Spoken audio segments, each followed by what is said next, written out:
Hi coach, thanks for joining me again. In the previous video, we gave you a lot of information about the important role that fun plays in sport. Actually, the sense of elation we get from playing tends to be the main reason why most of us do sport. As you know, fun can't be taken for granted. It does not always show up in sport.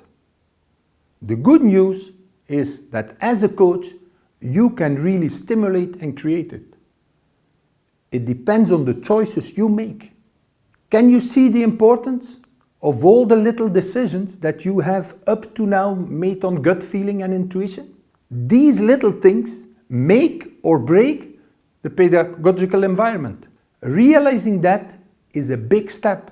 So, well done. Your pedagogical choices are also expressed in the types of goals you choose for your participants and the kind of feedback you provide for them. This section will help you understand the role goal setting and feedback play in developing a sound pedagogical climate.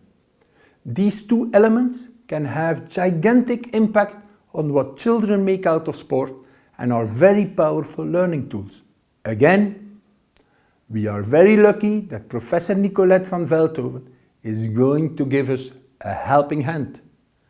She explains this better than anyone I know. It's back to Nicolette.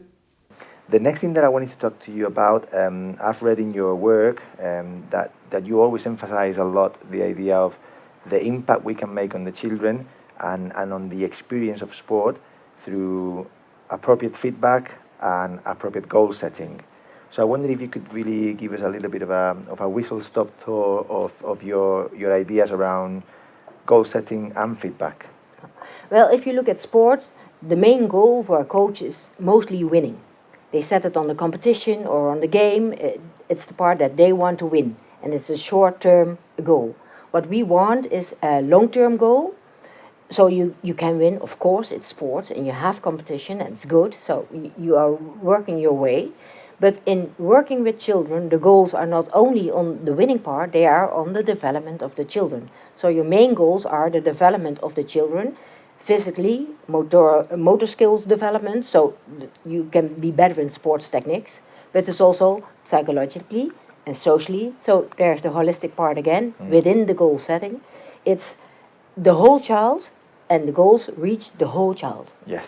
And it's a long-term process, because development is a long-term process, and it's not, now we win tomorrow, and therefore you all sit next on the bench, and you play because I want to win, then you lose half of children. So the goals should be for all children, not only for the best or the talented ones.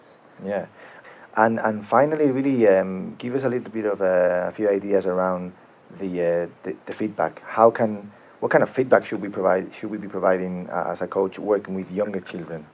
Well, that's related to the pedagogical climate, and you see, you have to be caring, you have to be motivating, you have to be safe.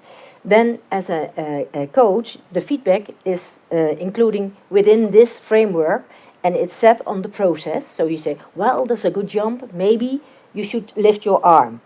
Instead of, well, the jump was not that good, yes, do it again.